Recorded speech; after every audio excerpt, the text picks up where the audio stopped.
Hi guys, AppyDroid Development here. I've got one of these on the bench, so I thought I would do a little video about the AppyDroid SpiriTune version 2. These little things are in high demand. Unfortunately, we do have issues getting the parts to build them, so I can only kind of make them when I get the parts for them, so it's quite unfortunate, but that's the way it is. So this is the version 2. We did have a version 1 where it only had one sensor, which was the microwave motion sensor.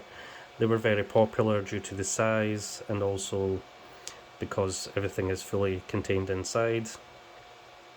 The version 2, however, is a slight change in the design, and also we have two sensors in here. So we have the PIR sensor, which is passive infrared, which is this little sensor here, and we also have the 360-degree motion sensor, but this is a microwave base Doppler sensor, and this sends out little microwave signals into the atmosphere, into the surrounding area, and the little antenna picks those signals back up, and if there's a deviation in the signal returns, it's only motion that can do that. So even the slightest motion, like moving from here to there, will set it off, so they're extremely sensitive.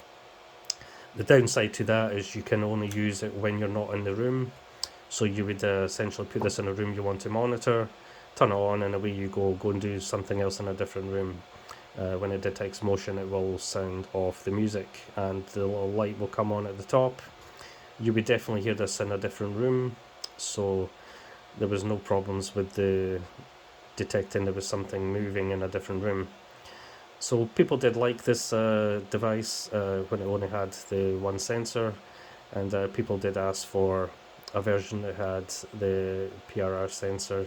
So we decided just to do one that had both sensors, so you could decide which sensor you want to use depending on the situation you are.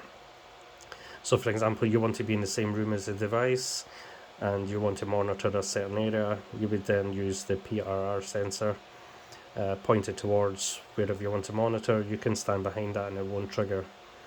And of course, you want to monitor a full room, you would then use the 360-degree sensor, which is this one.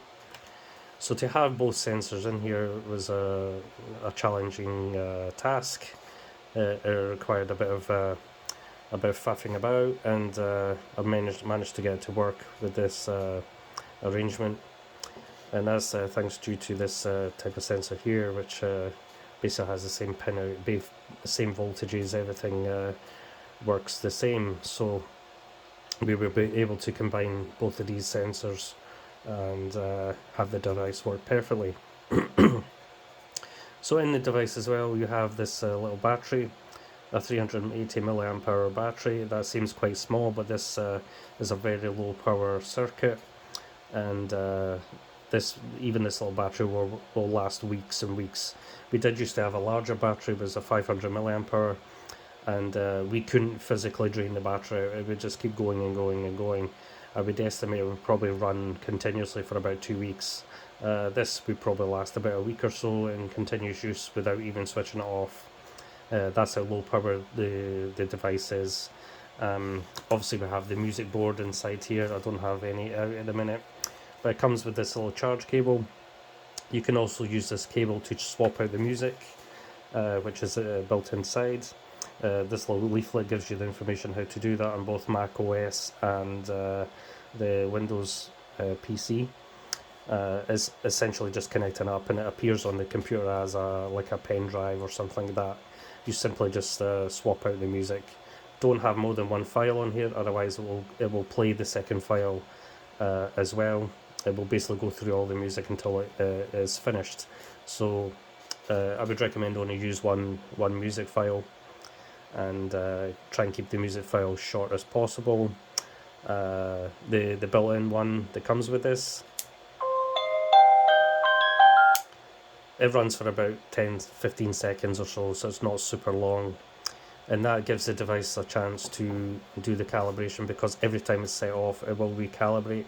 It takes about 8 seconds or so to recalibrate, and every time it's triggered, it does the whole calibration cycle again, and that is true with both the PRR and the microwave motion sensor. So yeah, you basically have two ways to use this. Everything is self-contained, there's no moving parts. These little boxes are very tough. I mean, they will get scratched up over time, obviously they're plastic and 3D printed, but they are super durable. They're designed to be super durable, and they're not flimsy at all. I mean, there is a little bit of flex on here, but we actually drove over one of the Paratech models, which this box is designed on that, and as you can see, the walls are quite thick. I mean, the front cover is a little bit thinner, but they are super durable. I've not had any problems in the time I've been producing 3D printed enclosures with the durability of the enclosures, like cracking or any kind of problem. And I've actually had devices come back a year later to be repaired or something, and they still look pretty new. So these do hold up very well. And yeah, so basically this is one of the most advanced paranormal music boxes you'll find on the market.